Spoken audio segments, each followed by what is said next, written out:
Di antara nikmat Allah Subhanahu wa taala yang Allah anugerahkan kepada Bani Israel adalah diberikannya Taurat kepada mereka.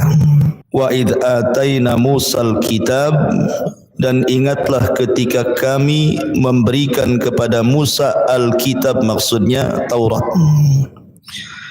Wal Furqan, dan yang dimaksud Furqan di sini adalah mukjizat yang banyak yang Allah anugerahkan kepada Nabi Musa.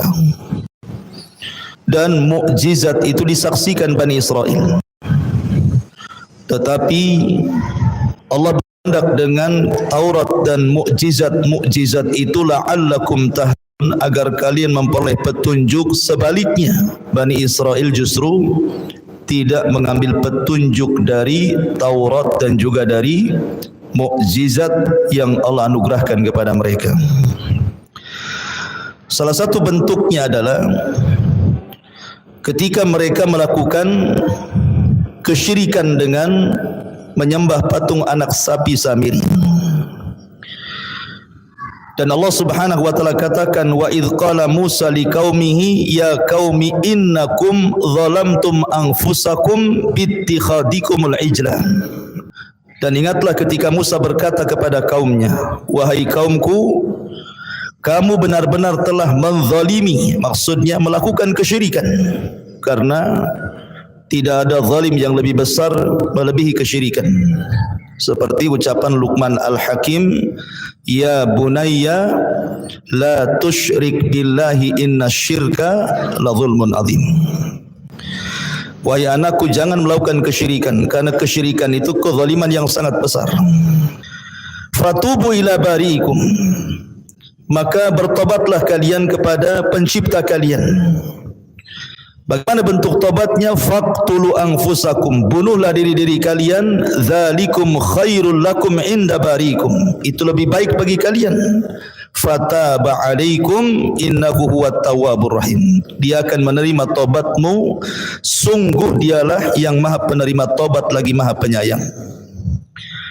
Kemarin sudah dijelaskan bahwa ketika Nabi Musa alaihi salatu wassalam pulang mendapatkan Taurat, satu-satunya kitab yang ditulis oleh Allah Azza wa Jal, tiba-tiba kemudian Bani Israel murtad karena menyembah patung anak sapi yang dibentuk Samiri.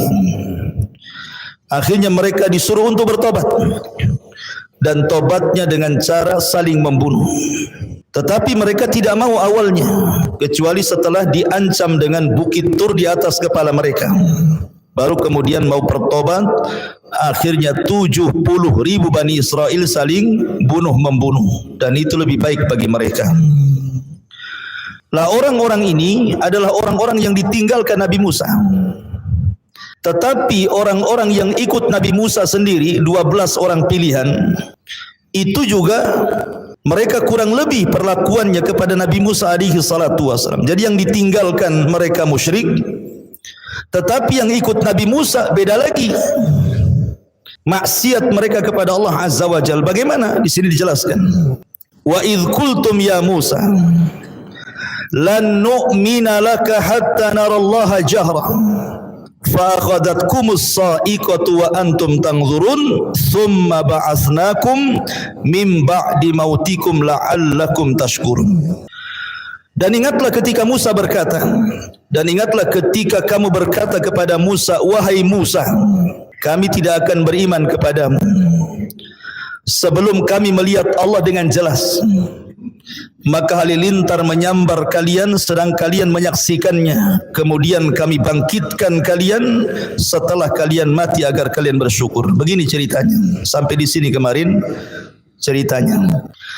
Jadi ketika Nabi Musa alaihi salatu wassalam meminta kepada Allah Subhanahu wa taala untuk dibuat undang-undang bagi Bani Israel, sama seperti kita Al-Qur'an undang-undang bagi kaum muslimin. Dan Nabi Musa alaihi salatu wassalam membawa 12 orang pilihan. Memang termasuk murid-murid khususnya Nabi Musa. Diajak oleh Nabi Musa. Kemudian setelah dekat dengan Bukit Tur, maka mereka meminta kepada Nabi Musa alaihi salatu wassalam bahwa mereka tidak mau hanya mendapatkan hasil saja. Maksudnya bukan hanya sekedar Musa mendapatkan Taurat kemudian mereka membacanya dan melihatnya. Tidak mau hanya sebatas itu. Mereka ingin menyaksikan bagaimana Allah Subhanahu wa taala berjumpa dengan Nabi Musa. Terang-terangan Allah itu tampak di hadapan Nabi Musa dan mereka melihatnya. Dan ini kan sesuatu mustahil. Jangan lagi mereka. Nabi Musa pernah meminta kan sama. Nabi Musa pernah meminta kepada Allah Subhanahu wa taala agar Allah Subhanahu wa taala menampakkan dirinya kan. Tetapi Allah Subhanahu wa taala tidak menolak permintaan Musa, tetapi Allah hanya mengatakan lan tarani, engkau tidak bisa melihatku. Kemudian Allah Subhanahu wa taala mengatakan kepada Musa, walakin dur ilal jabal fa in istaqarra makanah fasawfa tarani. Tetapi lihatlah bukit berbatu itu wahai Musa, kalau bukit berbatu itu tidak bergoncang, tidak hancur, pasti kau akan melihat aku. Maka Allah katakan falamma tajalla rabbuka lil jabali ja'alahu dakka wa sara Musa sa'iqa. Ketika Allah Subhanahu wa taala menampakkan dirinya kepada bukit berbatu itu, tiba-tiba bukit itu hancur. Dan karena dahsyatnya kehancuran bukit itu menjadikan Musa pingsan. Setelah Musa siuman, dia mengatakan tubtu ilaika, aku bertobat kepadamu ya Rabb, wa ana awwalul muslimin, dan saya cukup taat, dan wa ana awwalul mu'minin, cukup beriman saja. Artinya Musa sendiri tidak bisa melihat Allah kan? Tidak bisa melihat Allah. Tetapi masalahnya di sini orang-orang pilihan Nabi Musa ini meminta permintaan yang sama dengan Nabi Musa. Kok mereka kemudian dihantar halilintar sampai mati, tapi Musa tidak? Apa bedanya di sini? Orang-orang ini kan meminta kepada Nabi Musa dan mengatakan, ya Musa lan nu'mina laka hatta narallaha jahra. Wahai Musa, kami tidak akan beriman dengan kenabian sampai kami melihat Allah dengan jelas. Apa yang terjadi? Fa akhadhatkumus sa'iqatu wa antum tanzurun. Allah kirim halilintar, akhirnya membunuh mereka semua. Tapi ketika Musa meminta kepada Allah, Allah tidak kirim halilintar. Apa bedanya? Bedanya kalau orang ini, orang-orang pilihan Nabi Musa ini meminta kepada Musa untuk melihat Allah dengan jelas karena mereka inat. Mereka tidak ada niat baik. Tidak ada niat baik Bani Israel untuk melihat Allah Subhanahu wa taala. Hanya ingin istihza saja, mengolok-olok Nabi Musa. Tetapi permintaan Musa alaihi salatu wassalam bukan itu. Dia hanya kecintaan dia kepada Allah Subhanahu wa taala sehingga ingin melihat Allah, hanya itu saja. Sehingga hukumannya pun berbeda. Orang-orang yang minta diperlihatkan Allah, Allah kirim halilintar sehingga membunuh mereka semuanya. Tetapi Musa tidak. Karena Musa hanya kecintaan kepada Allah Azza wa Jalla, hanya ingin melihat itu saja. Makanya Allah azab orang-orang ini dan Allah tidak mengazab Nabi Musa. Kemudian Allah katakan, "Tsumma ba'atsnakum min ba'di mautikum la'allakum tashkurun." Setelah mereka Allah binasakan dengan halilintar itu, kemudian Allah bangkitkan kembali mereka setelah kematian mereka. Dan ini kuasa Allah Subhanahu wa taala bisa menghidupkan setelah kematian. Makanya sering saya katakan dalam surah Al-Baqarah ada 5 perkara yang menunjukkan kuasa Allah Subhanahu wa taala menghidupkan dari kematian. Pertama, kisah ini. Kisah Bani Israel yang meminta diperlihatkan Allah dengan jelas, kemudian mereka dibinasakan, mereka dibunuh, kemudian dihidupkan kembali. Kemudian yang kedua, kisah Baqarah Bani Israel. Kisah sapi betina Bani Israel ketika ada seorang pejabat mati, kemudian ingin mencari siapa pembunuhnya. Kemudian mereka datang kepada Musa untuk disingkap kasusnya. Maka Musa berdoa kepada Allah, kemudian Allah perintahkan untuk menyembelih sapi betina. Tapi bukannya mereka langsung menyembelih, banyak tanya.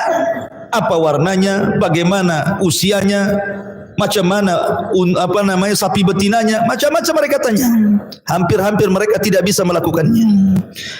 Tapi setelah kemudian mereka berhasil melakukannya, kemudian Musa pun menyuruh menyembelih sapi betina itu, kemudian memukulkan sebagian badannya kepada orang mati, tiba-tiba hidup.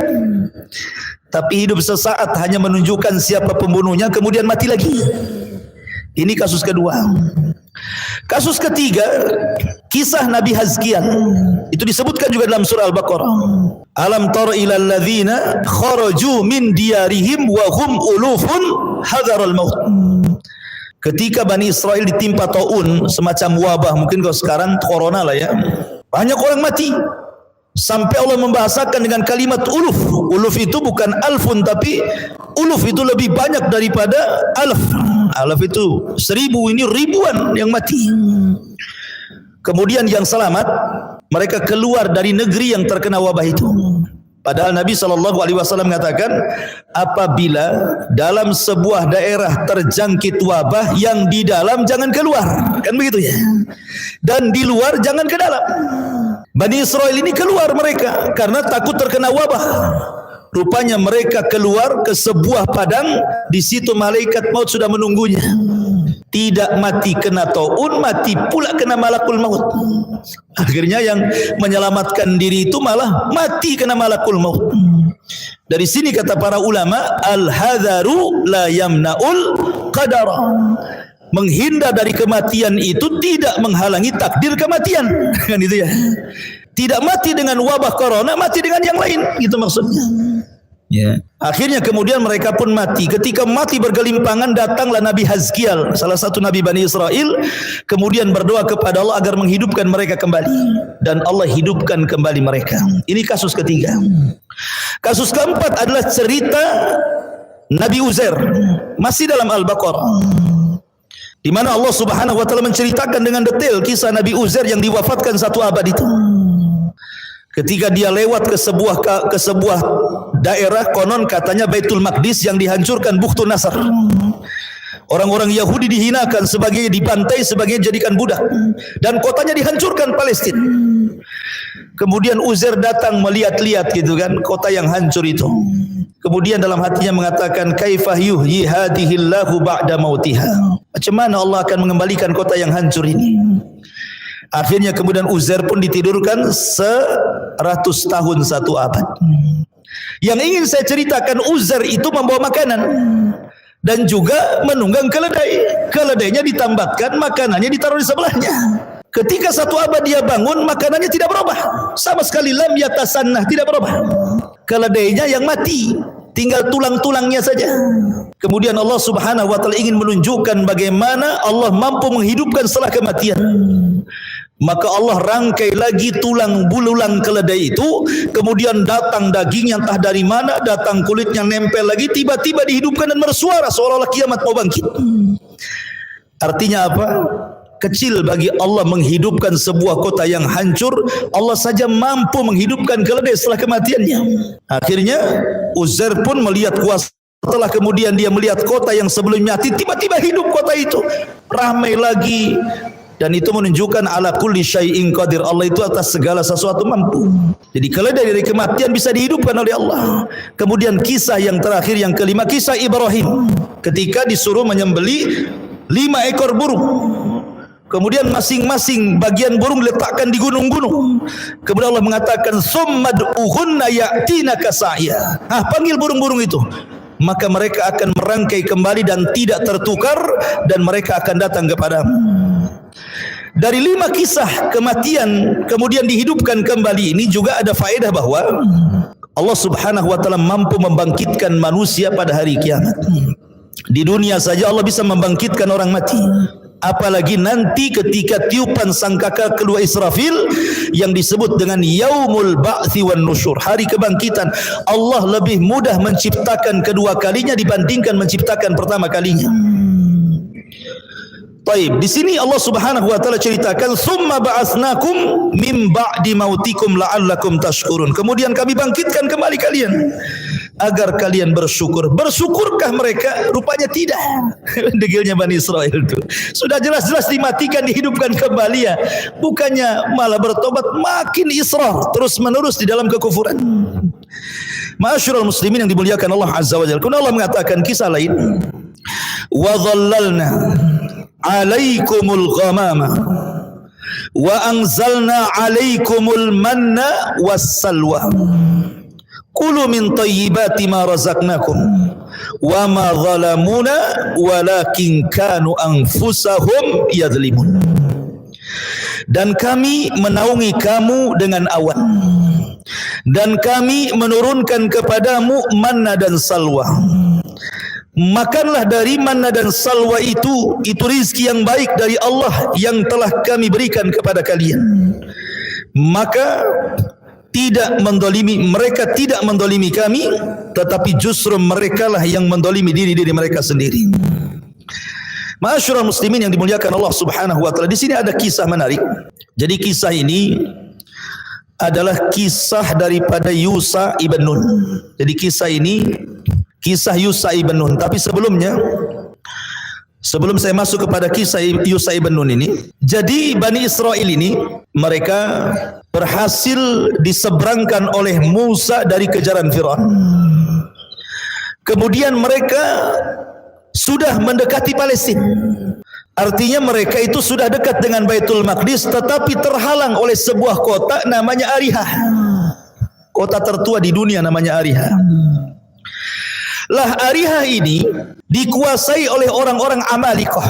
Orang-orang Amalikoh ini orang keturunan dari kaum Ad. Orangnya besar-besar. Kaum Ad kan ma'ruf ya. Kaum Ad, kaum Samud itu kan orangnya besar-besar. Dan pemimpinnya namanya Uwaj ibn Unuk. Uwaj ibn Unuk, raksasa. Ya, besar badannya. Jadi kaum Amalikoh itu besar-besar karena mereka keturunan kaum Ad, orang Arab. Dari sini kita menunjukkan bahwa sebenarnya Palestina ini kalau mengurut kepada sejarah, orang yang pertama menduduki Palestina itu bangsa Arab, bukan orang Yahudi. Jadi kalau sekarang orang-orang Yahudi kemudian hendak mencaplok Palestina, kemudian mereka hendak membuat Palestina itu jadikan kota mereka, Baitul Maqdis mau dijadikan ibu kota rayanya orang-orang Israel, itu tidak benar. Mereka itu menjajah. Tapi mereka memutarkan sejarah seolah-olah mereka pemilik Palestina dan Baitul Maqdis. Tidak. Yang pertama kali menempati Palestina itu orang-orang Amalikoh. Orang Amalikoh itu turunan Ad dan mereka orang Arab. Jadi orang Arab yang berhak dengan tanah Palestina. Ya. Lah Musa ini harus menghadapi mereka. Ini kan orang yang raksasa-raksasa nih, besar-besar orangnya, keturunan Ad. Lah di situ melihat pasukan Musa banyak juga, orang-orang Amalikoh, orang-orang Jabirah ini ya sedikit ciut juga sebenarnya, sama-sama takut gitu. Jadi orang Amalikoh juga takut sama Musa dan Bani Israel pun takut sama mereka. Ya. Jadi di tengah-tengah orang Amalikoh ini ada orang yang mustajabud doa. Kalau berdoa mustajab doanya. Karena menguasai Ismul A'zam, menguasai nama-nama Allah Subhanahu wa taala yang sangat agung. Dalam Islam itu ada juga Ismul A'zam. Ada yang mengatakan Ismul A'zam itu Al-Hayyu Al-Qayyum. Ada juga yang mengatakan Allah dan macam-macam. Yang jelas Allah sembunyikan di antara 99 nama, mana Ismul A'zam tidak tahu kita. Karena itu pernah ditanyakan oleh sahabat kepada Ummul Mukmin Aisyah radhiyallahu anha. Wahai Aisyah, Ismul A'zam dalam Asmaul Husna itu mana? Yang mana satu? Ar-Rahman ka, Ar-Rahim ka, Ar-Razzaq ka, Al-Ghafur ka, Al-Hayyu Al-Qayyum? Yang mana satu? Sebab gini, kalau kita tahu itu Ismul A'zam, tentu kita mudah berdoa karena siapapun yang menggunakan Ismul A'zam dalam doa mustajab doanya. Aisyah radhiyallahu anha hanya mengisyaratkan dengan membuat semacam perbandingan dengan Lailatul Qadar. Sebagaimana Lailatul Qadar disembunyikan oleh Allah Azza wa Jalla, kita tidak tahu Lailatul Qadar itu malam apa, malam keberapa kan? Rasul hanya menunjukkan 10 akhir Ramadan. Bisa 21, bisa 23, bisa 25, 27, 29, wallahu alam. Di malam mana? Nah, sebagaimana Allah sembunyikan Lailatul Qadar di 10 akhir Ramadan, begitu juga Ismul A'zam, nama yang agung dalam 99 nama itu, yang satu yang mana satu tidak tahu. Makanya kalau ingin berdoa dan ingin bertepatan dengan Ismul A'zam, ya baca aja semua Asmaul Husna. Nanti akan kena juga kan gitu ya. Jadi ada seorang laki-laki di tengah-tengah Amalikoh ini namanya Bal'am ibn Ba'urah. Bal'am ibn Ba'urah. Orang alim, konon katanya dia salah satu dari muridnya Nabi Musa yang disuruh berdakwah di Amalikoh ini. Wallahu alam. Yang jelas ini kisah Israiliyat. Akhirnya kemudian orang-orang Amalikoh ini datang kepada Bal'am ibn Ba'urah dan mengatakan, ya Bal'am, Musa sudah sampai di Bukit Khusban. Bukit Khusban itu kan terbentang lebar gitu ya. Artinya sudah dekat dengan kita.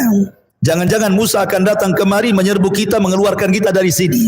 Engkau kan seorang alim, penguasa Ismul Azam, berdoalah kejelekan kepada Musa dan kaumnya. Akhirnya kemudian Bal'am ibn Ba'urah tidak mau dan mengatakan, celaka kalian, dia Nabi Allah. Tidak mungkin saya berdoa keburukan kepada Nabi Allah. Tapi karena kemudian didesak, dikasih harta, dikasih jabatan, dikasih dunia, lama-lama ciut, lihat bagaimana fitnah dunia. Terkadang orang yang istiqomah bisa berubah. Fitnah dunia ini ngeri gitu ya. Ustadz, kiai, tokoh agama ini kalau sudah masuk urusan politik dunia, sebentar saja itu hilang agamanya. Ya. Jadi Bal'am ibn Ba'urah akhirnya mau kemudian mendoakan kejelekan kepada Musa, tapi doanya selalu kepleset, tidak bisa. Yang didoakan Musa, bukan orang lain. Nabi Allah, ulul azmi, seorang Rasul kalimullah, macam mana didoakan keburukan? Akhirnya Bal'am merasa tidak dikabulkan doanya, dia pun mengatakan, khasirtu dunya wal akhirah. Aduh, aku sudah rugi dunia, rugi akhirat. Jadi rugi dua-duanya gitu ya. Karena sudah enggak mempan lagi doanya. Makanya kisah Bal'am ini, ma'asyiral muslimin yang dimuliakan Allah Subhanahu wa taala, dijelaskan di dalam Al-Qur'an kan, bagaimana Bal'am ini dikatakan fansalakha minha fakana minal ghawin. Maka Bal'am tiba-tiba insalah. Insalah itu seperti ular kalau mau ganti kulit, kulitnya ditinggal, badannya pergi. Itu insalah namanya. Jadi imannya ditanggalkan, takwanya ditanggalkan, ilmunya ditanggalkan, jadi orang jahat. Bal'am bin Ba'urah itu. Bahkan Allah mengatakan fa'atba'ahu syaitan. Fa'atba'ahu syaitan, setan yang ikut dia, bukan dia ikut setan. Si Bal'am ini. Ya. Akhirnya karena tidak bisa, akhirnya Bal'am pun membuat siasat dengan cara meminta kepada gadis-gadis Amalikoh untuk pergi pura-pura berniaga ke pasukan Musa, ke tenda-tenda Musa, cari orang pilihan Musa, suruh berzina satu saja sudah cukup. Akhirnya kemudian diutuslah wanita-wanita cantik itu, pura-pura jualan ini, jual makanan ke pasukan Musa. Rupanya salah satu orang pilihan Musa tergoda dengan wanita Amalikoh, berzinah pula dia di situ. Akhirnya dengan berzinah itulah Bal'am berhasil menghancurkan Musa dan Bani Israel. Dikirimlah azab kepada Bani Israel. Dikirim azab kepada Bani Israel. Apa azabnya? Yatihuna fil ardi arba'ina sanatan. Mereka dibuat linglung di negeri linglung. Mereka tinggal di padang pasir tapi tidak bisa keluar dari padang pasir. Jadi kalau kita ini di Batam nih, mau ke Tanjung Pinang itu putar-putar di Batam aja, nggak sampai-sampai ke Tanjung Pinang, muter-muter di situ saja. Itu namanya tih, namanya ardut tih. Saya bahasakan dengan bumi linglung, nggak bisa keluar dari situ. Pokoknya mau kemana saja balik lagi ke situ. Bukan setahun 2 tahun, arba'ina sanatan, 40 tahun mereka tidak bisa keluar dari situ. Gara-gara satu maksiat menghancurkan satu negara. Satu yang salah semua kena. Wattaqu fitnatan la tusibanna alladhina zalamu minkum khassa. Takutlah kepada fitnah yang kalau Allah timpakan bukan hanya orang zalim saja yang terkena, orang baik pun terkena imbasnya. Makanya pentingnya al-amru bil ma'ruf wan nahyu anil munkar. Ajak manusia kepada kebaikan, cegah juga kemungkarannya. Ya. Karena mengajak manusia kepada kebaikan gampang, tapi mencegah dari kemungkaran ini yang susah. Ayo solat gampang, tapi untuk memperingatkan orang ini menyelisih sunnah, orang ini jatuh kepada syirik, itu agak berat tuh. Tetapi begitulah asas Islam dibangun di atas 2 perkara. Ajak manusia kepada kebaikan, cegah juga kemungkarannya. Lah ketika mereka di linglung itulah Nabi Musa alaihi salatu wassalam mengutus nuqaba Bani Israel. 12 pilihan Nabi Musa diutus untuk mengintai. Lah salah satu yang terlibat dalam pengintaian itu adalah Yusa ibn Nun. Nah, di sini ceritanya dimulai. Salah satu dari orang pilihan itu adalah Yusa ibn Nun. Rupanya ma'asyiral muslimin yang dimuliakan Allah Azza wa Jalla, setelah diutus oleh Musa untuk mengintai kekuatan orang-orang Amalikoh yang berada di negeri Ariha itu, ketika melihat kaum yang gede-gede badannya, raksasa-raksasa gitu ya. Kemudian yang 12 ini pulang. Yang 10 sudah diperingatkan Nabi Musa, jangan bercerita tentang pasukan Amaliko yang gede-gede. Nanti Bani Israel ciut, nggak mau melawan. Ngapain kita ngelawan raksasa kan gitu ya? Nengok aja udah takut apalagi perang gitu. Musa mengatakan jangan cerita, jangan disebarkan. Karena Allah Subhanahu wa taala sudah mewahyukan kepadaku kita akan menang perang. Sebenarnya Musa sudah meyakinkan kita menang perang, tapi jangan disebarkan. Nanti akan mengalami ketakutan orang-orang ini. Akhirnya kemudian yang 10 orang kurang ajar pula, malah diberitahu kepada keluarganya, pamannya, ponaannya. Akhirnya akan menyebar ya kan. Takutlah Bani Israel jadinya. Hanya 2 orang yang disebutkan dalam sejarah Bani Israel. Pertama Yusha ibn Nun, dia betul-betul nurut apa kata Nabi Musa, tidak menyebarkan. Ya, Yusha ibn Nun. Kemudian yang satunya namanya siapa lupa. Pokoknya salah satunya Yusha ibn Nun dan satu lagi.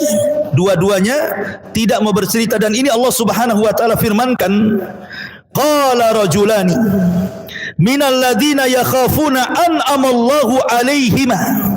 Berkata 2 orang yang tidak menyebarkan itu, Yusha ibn Nun dan juga satunya Kalib ibn Yufanna, ya, namanya Kalib ibn Yufanna dan Yusha ibn Nun.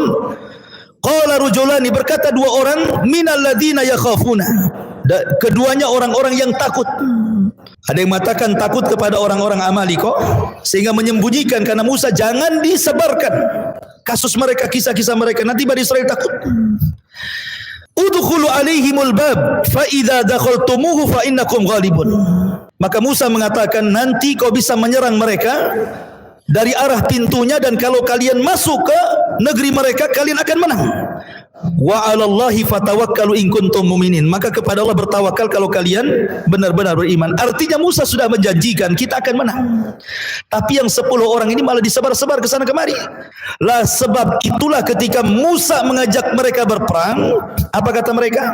Mereka mengatakan idhhab anta wa rabbuka faqatila innaha huna qaidun. Musa, kami sudah tahu orang-orang Amaliko seperti apa. Badannya gede-gede. Kalau engkau ingin perang, silahkan berangkat, ajak Tuhanmu perang berdua, kami duduk-duduk nonton siapa yang menang siapa yang kalah, katanya. Bani Israel kan, karena sudah tahu kekuatannya. Jadi mereka minta kepada Nabi Musa, kalau kau mau perang ajak kami perang. Enggak. Kau perang sana berdua, ajak Tuhanmu, kami duduk-duduk kita nonton. Nanti siapa yang kalah siapa yang menang, nanti kita akan bergerak, katanya. La haula wala quwata illa billah. Bani Israel seperti itu sikap mereka kepada nabinya. Makanya akhirnya Nabi Musa alaihi salatu wassalam tidak bisa merebutkan kota itu, sampai akhirnya Musa pun wafat di negeri itu, Harun juga wafat di negeri itu. Dan sebelum wafat itulah Musa berpesan kepada Yusha ibn Nun, karena dia di antara 2 orang yang nurut kepada Nabi Musa. Dan Yusha ibn Nun adalah salah satu di Quran, memang tidak banyak diceritakan, hanya dalam 1 ayat Yusha ibn Nun itu. Ketika Allah Subhanahu wa taala mengatakan wa idz qala Musa li fatahu, ketika Musa berkata kepada pembantunya ketika hendak mencari Khidir. Ulama tafsir mengatakan li fatahu, pembantunya di sini maksudnya Yusha ibn Nun. Adapun nasabnya ada yang mengatakan Yusha ibn Nun ibn Ifraim ibn Yusuf ibn Yaqub ibn Ishaq ibn Khalil ibn Ibrahim, Khalilullah Ibrahim alaihi salatu wassalam. Jadi dia Yusha, putra Nun, putra Ifraim, putra Nabi Yusuf, putra Yaqub, putra Ishaq, putra Khalilullah Ibrahim. Ini satu riwayat. Ada yang mengatakan dia adalah anak saudari daripada Nabi Musa. Jadi dia yang diwasiati oleh Musa sepeninggalnya serbu orang-orang Amaliko itu, bunuh raja-rajanya. Makanya kemudian yang berhasil membukakan Palestina itu, Baitul Maqdis, adalah Yusha ibn Nun, bukan Nabi Musa, karena Musa sudah meninggal di Arduti. Lah ayat yang kita ceritakan ini, wa dhallalna 'alaikumul ghamama wa anzalna 'alaikumul manna wassalwa, ini cerita ketika mereka berada di negeri linglung, ketika mereka diazab tidak bisa keluar dari negeri linglung itu. Bayangkan padang pasir, ikhwan. Padang pasir itu tidak ada satu tumbuhan hidup, burung pun tidak ada lewat di situ, kemudian air pun tidak ada, apa yang dimakan, apa yang diminum. Mereka juga tidak bisa bernaung di sebuah pohon. Mereka kepanasan. Akhirnya kemudian mereka mengatakan kepada Musa alaihi salatu wassalam, "Aina ta'am ya Musa?" Di mana makanan wahai Musa? Kita tidak ada makanan. Ya. Maka kemudian Allah Subhanahu wa taala memberikan kepada mereka makanan yang namanya manna dan salwa. Apa itu manna? Manna itu ditumbuhkan satu pohon, ya. Kemudian ada buahnya dan buah itu mengeluarkan air dan rasanya sama dengan madu.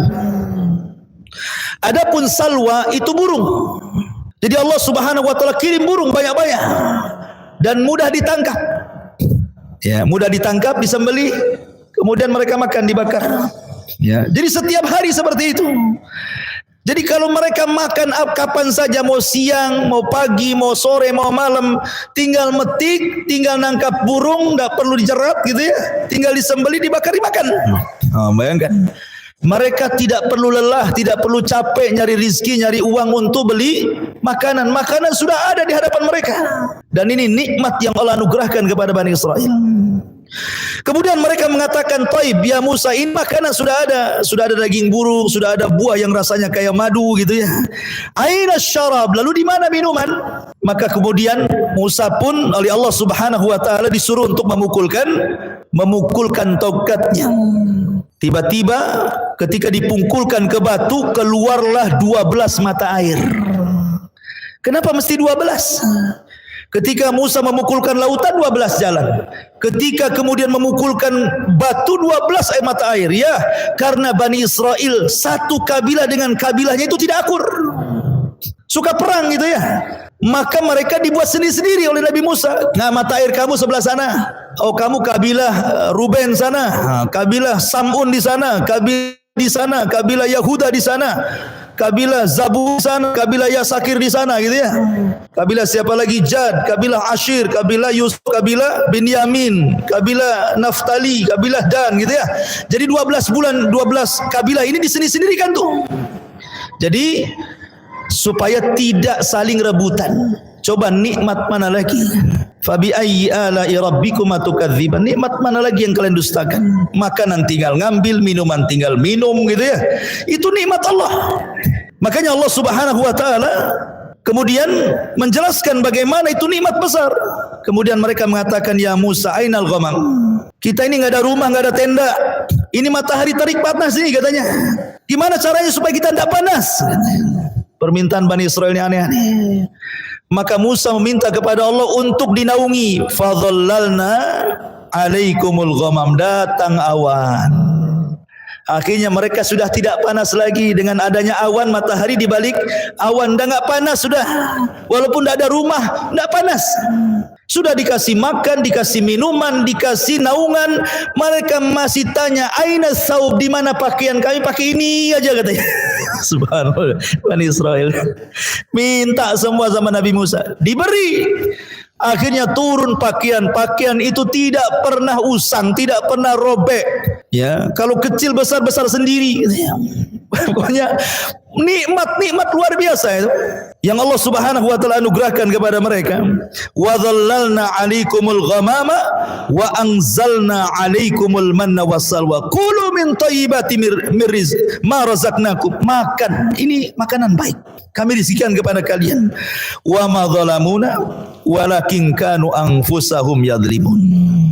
Mereka tidak mendolimi kami, tetapi mereka sedang mendolimi diri mereka sendiri. Bagaimana mereka mendolimi dengan nikmat Allah? Nanti ada kisahnya. Mereka bosan makan ini terus. Mereka minta yang lain, kalau bisa sayur-sayuran, bawang-bawangan, nanti ada ceritanya. Tetapi yang jelas bahwa nikmat Allah berikan kepada mereka. Tapi mereka kaum yang suka mendolimi diri mereka, tidak bersyukur akan nikmat Allah Azza wa Jalla. Kemudian Allah Subhanahu wa taala berkisah dengan yang lain. Wa ikul nadkhulu hadhil qaryah. Ini kita masuk kepada kisah Yusha ibn Nun tadi. Wa idkul nadkhulu hadhil qaryah. Fakulu minha haitsu syi'tum ragada. Wadkhulul baba sujjadan wa qulu hittatun naghfir lakum khatayakum wa sanazidul muhsinin. Dan ingatlah ketika kami berfirman, masuklah ke negeri ini, maksudnya Baitul Maqdis, maka makanlah dengan nikmat dari berbagai macam makanan yang ada di sana sesukamu. Dan masukilah pintu gerbangnya sambil membungkuk, dan katakanlah, bebaskanlah kami dari dosa-dosa kami. Niscaya kami ampuni kesalahan kalian, dan kami akan menambah karunia bagi orang-orang yang berbuat baik.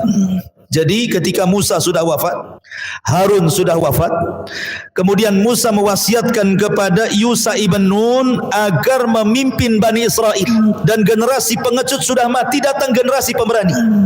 Generasi pemberani datang. Maka Yusha ibn Nun kemudian menggerakkan pasukan untuk menggempur Ariha, karena itu syaratnya supaya Baitul Maqdis dikuasai. Maka kemudian ketika Yusha ibn Nun memimpin pasukan melawan orang-orang Amalika, penguasa Ariha yang dipimpin oleh Uwaz ibn Unuk, itu berhasil. Masalahnya peperangan sengit itu terjadi di hari Jumat. Peperangan sengit itu terjadi di hari Jumat. Sementara waktu sudah mendekati terbenamnya matahari. Bagi orang-orang Bani Israel, khususnya orang-orang Yahudi, hari Sabtu itu hari sakral, tidak boleh ada perang. Siapa yang perang terkena azab nantinya. Jadi mereka menjadikan hari Sabtu sakral. Maka Yahudi itu mereka memuliakan hari Sabtu, Nasrani hari Ahad, Muslim hari Jumat. Harinya masing-masing. Tetapi yang memilih hari Sabtu mereka sendiri. Orang Yahudi memilih sendiri hari Sabtu, orang Nasrani memilih sendiri hari Ahad, orang Islam tidak memilih, Allah yang pilihkan hari Jumat. Karunia dari Allah Azza wa Jalla, kita punya hari Jumat. Dan hari Jumat itu hari mulia, bukan hari serem, apalagi Jumat Kliwon. Ya, Jumat itu hari mulia, hari Id setiap minggu kita. Jadi ketika melihat matahari sudah mau tenggelam, kok perang nggak dimenang-menangkan nih, gimana ceritanya nih? Maka Yusha ibn Nun meminta kepada Allah Azza wa Jalla untuk menghentikan matahari. Makanya Yusha ibn Nun mengatakan kepada matahari, "Hei matahari, anti ma'murah wa ana ma'mur." Engkau diperintah Allah, aku juga sama diperintah Allah.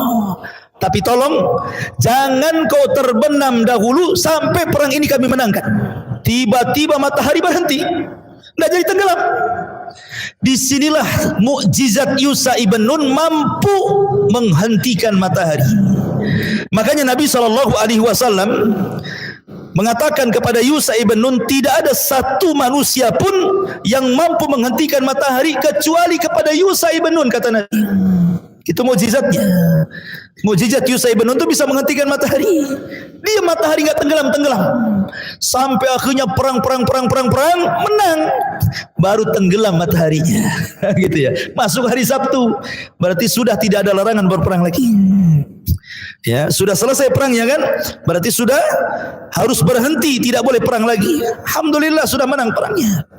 Maka raja-raja Amalika yang bekerja sama dengan Bal'am ibn Ba'urah semua dibantai oleh Yusha ibn Nun, sehingga Ariha dikuasai oleh Bani Israel di bawah kekuasaan Yusha ibn Nun. Lah dari Ariha ke Baitul Maqdis sudah dekat. Maka Baitul Maqdis pun kemudian dikuasai. Lah sebelum masuk ke Baitul Maqdis, di sini cerita dimulai. Wa id kul nadkhulu hadhil qaryah. Dan ingatlah ketika kami firmankan masuklah ke negeri ini, maksudnya Baitul Maqdis. Fakulu minha haitsu syi'tum ragada. Di negeri itu kaya, banyak makanan, banyak minuman. Kalian sudah sengsara di negeri di negeri linglung, susah mau cari makan, susah mau minum enak. Negeri itu negeri kaya, makanan apa saja ada, kalian tinggal makan. Syaratnya dua. Yusha ibn Nun meminta Bani Israel cuma dua syarat. Pertama, wadkhulul baba sujjadan. Pertama mereka disuruh sujud. Maksud sujud di sini bukan sujud yang kita ma'ruf, maksudnya disuruh merendahkan diri, menunduk sedikit supaya merasa syukur kepada Allah. Allah sudah membukakan Baitul Maqdis kepada mereka. Setelah bergenerasi, baru mereka yang bisa berhasil membuka Baitul Maqdis. Disuruh bersyukur dengan cara khudu. Sujud itu artinya khudu, merendahkan diri kepada Allah, bersyukur kepada Allah Azza wa Jalla. Dari sini perbuatan, disuruh untuk melakukan sujud, ini perbuatan. Yang kedua, perkataan, wa qulu hittatun, dan katakanlah hittah. Hittah itu artinya, ya Allah ampuni dosa-dosa kami. Allahumma khutta lana khatayana, ya Allah ampunilah dosa-dosa kami. Tapi dua-duanya ditentang oleh Bani Israel. Pertama disuruh sujud, nunduk tidak mau, malah mereka berbalik, berjalan nungging. Kurang ajar enggak tuh? Kata Yusha ibn Nun, suruh nunduk, berbalik, nungging pula dia ke belakang. Satu. Yang kedua disuruh membaca hittah, malah mereka mengganti hintah. Hintah itu artinya gandum. Maksudnya hintah itu perkataan, ya Allah beri makan kami. Disuruh mengucap ya Allah ampuni dosa kami, malah diganti ya Allah beri makan kami. Bani Israel kan, disuruh maju nunduk malah nungging, disuruh ngomong ya Allah ampuni dosa, ya Allah mana makanan katanya. Itulah Bani Israel. Makanya Allah mengatakan naghfir lakum khotoyakum wa sanazil musan. Kalau kalian melakukan dua syarat ini, kami akan ampun dosa kalian, kami tambah kebaikan kalian. Tapi Bani Israel memang kurang ajar.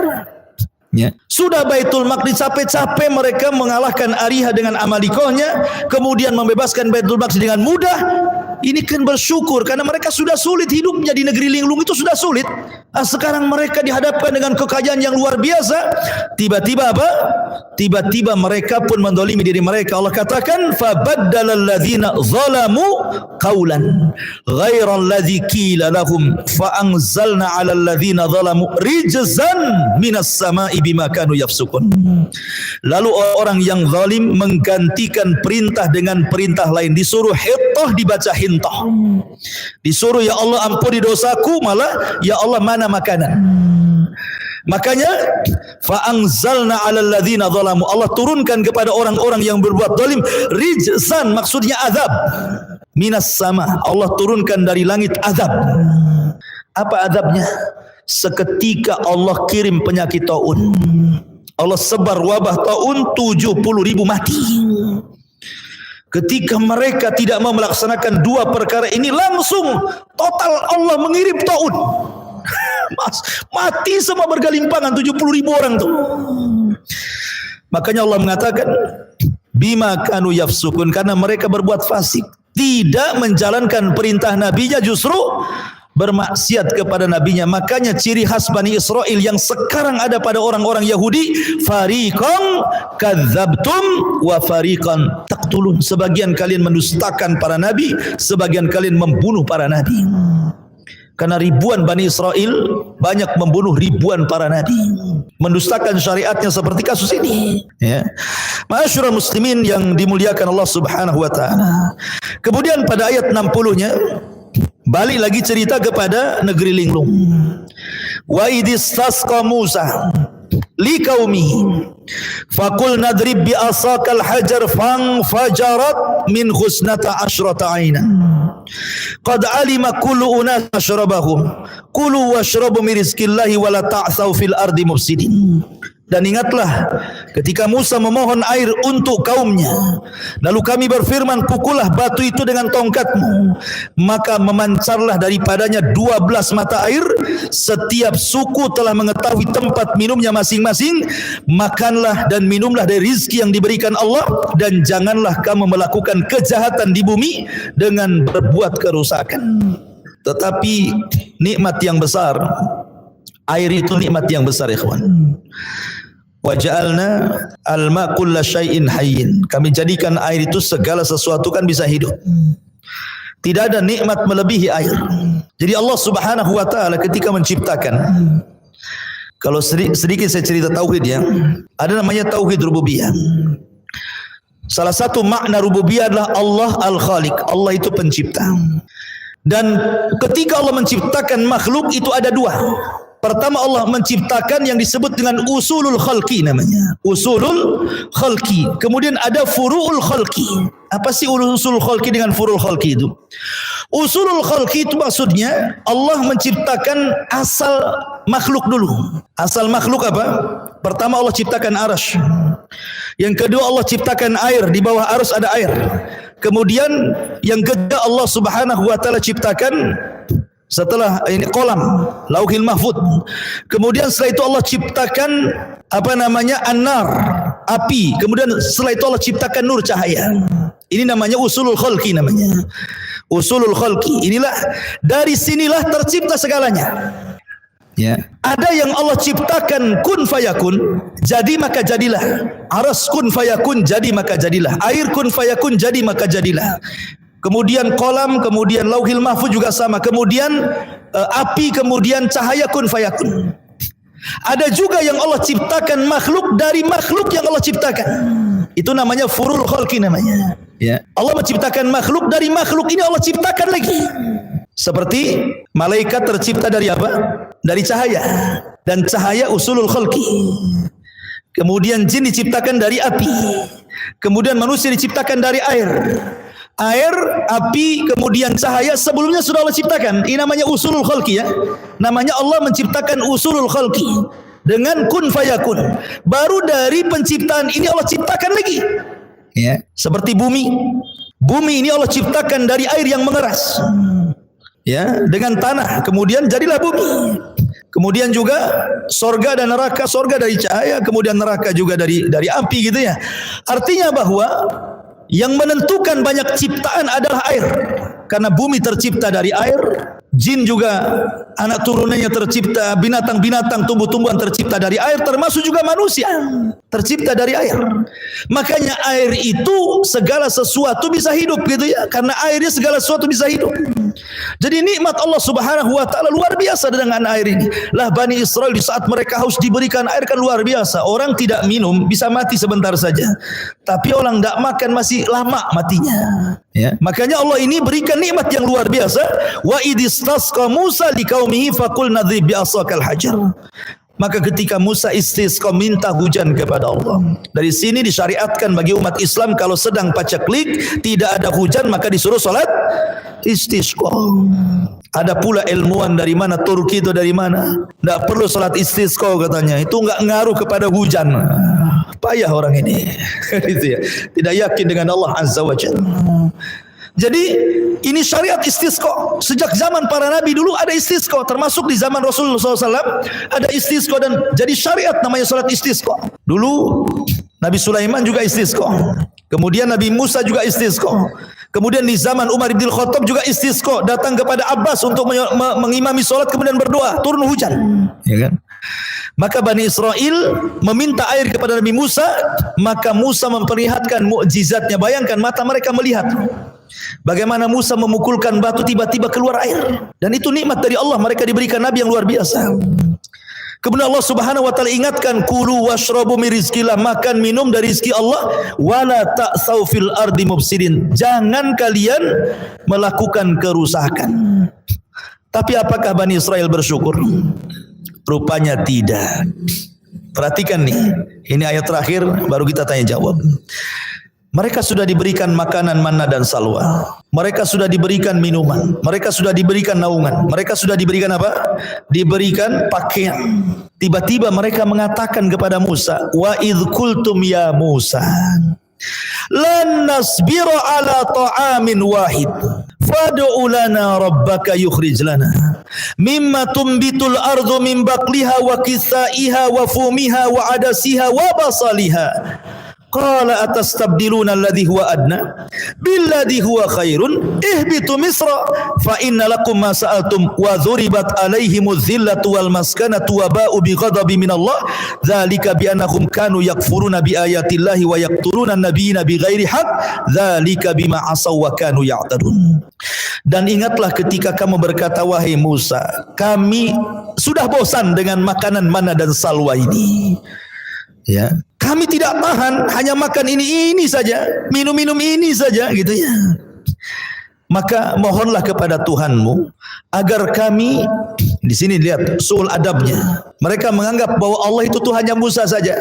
Harusnya kan mereka mengatakan fad'u lana rabbana, ini rabbaka. Kan itu suul adab itu namanya.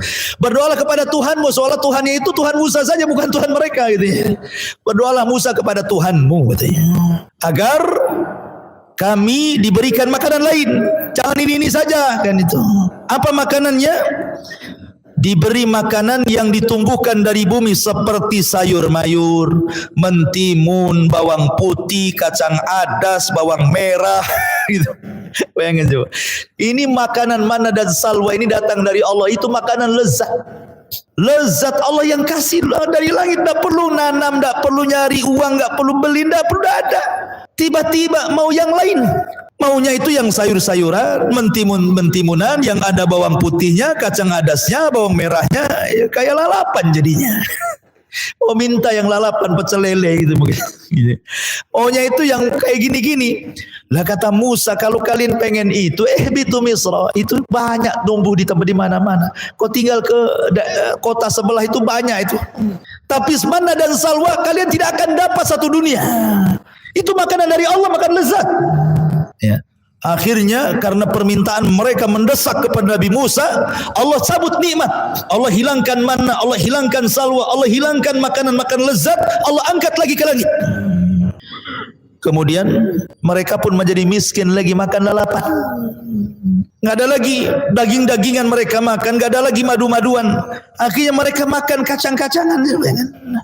Makanya Allah mengatakan, ya, ketika mereka mengatakan agar dia memberi kami apa yang ditumbuhkan bumi seperti sayur mayur, mentimun, bawang putih, kacang adas, bawang merah, Musa menjawab, apakah kalian meminta sesuatu yang buruk sebagai ganti dari sesuatu yang baik? Bodoh kalian ini. Ini makanan lezat, kalian pula cari makanan yang tidak lezat. Kalau hanya itu, pergilah kalian ke kota sebelah, pasti kamu akan dapat makanan itu. Gara-gara itulah akhirnya apa? Wa dzuribat alaihimuz zillatu wal maskanatu wa ba'u bi ghadabin minallah. Kemudian mereka ditimpa kenistaan, kemiskinan, dan mereka kembali mendapatkan murka dari Allah. Hidupnya sengsara lagi. Dicabut makanan, dicabut minuman, dicabut awan. Kemudian susah pula mereka hidup, air sudah mulai sedikit. Pokoknya dibuat miskin oleh Allah. Harusnya mereka ketika diberikan nikmat itu kan la in syakartum la azidannakum wa la in kafartum inna adzabi lasyadid, kan itu. Dan ini kaidah umum, siapapun antum diberikan nikmat bersyukur Allah tambah. Antum punya istri satu bersyukur, nanti Allah tambah, kan itu. Kalau kufur dengan yang satu nggak akan ditambah. Artinya bahwa nikmat apapun kalau kita bersyukur pasti Allah tambah. Tapi kalau kalian kufur seperti Bani Israil ini, ya tunggu saja. Azab Allah akan menimpa mereka, waba'u bi ghadabim minallah, dan mereka mendapatkan murka. Sampai hari ini Yahudi itu dimurkai Allah, sehingga Allah senantiasa menyuruh kita membaca ghairil maghdubi alaihim waladhdallin. Tetap maghdub sampai hari ini kita menyebut ghairul maghdub. Siapa maghdub itu? Yahudi. Ya Allah, janganlah seperti orang-orang yang dimurkai. Waba'u bi ghadabi minallah. Siapa mereka? Yahudi. Mereka senantiasa dimurkai sampai hari ini oleh Allah Subhanahu wa taala. Dzalika bima asaw wa kanu ya'tadun. Yang demikian itu karena mereka durhaka dan melampaui batas.